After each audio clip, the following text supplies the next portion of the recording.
Pameran pangan di Jakabaring Sport City Palembang memperkenalkan berbagai olahan makanan dari tanaman. Salah satu peserta pameran dari Kabupaten Musi Banyuasin membawa keripik jamur, keripik bayam, peyek daun sirih, manisan cung kediro, dan madu.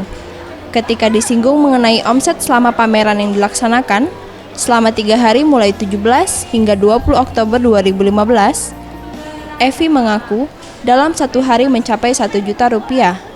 Dan ia dapat memperkenalkan produk hasil dari kelompok wanita tani Musi Banyuasin karena saat ini hasil produksi hanya dipasarkan di daerah Musi Banyuasin.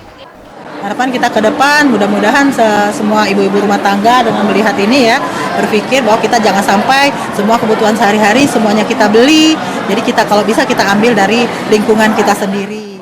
Ia berharap kepada masyarakat, khususnya para ibu-ibu, agar lebih bisa menggunakan perkarangan rumah dengan menanam tanaman sendiri menggunakan metode hidroponik karena hasil olahan yang ia pasarkan merupakan hasil perkarangan ibu-ibu dengan menggunakan hidroponik. Lady Amanta, Septiawan Rizky, Sriwijaya TV.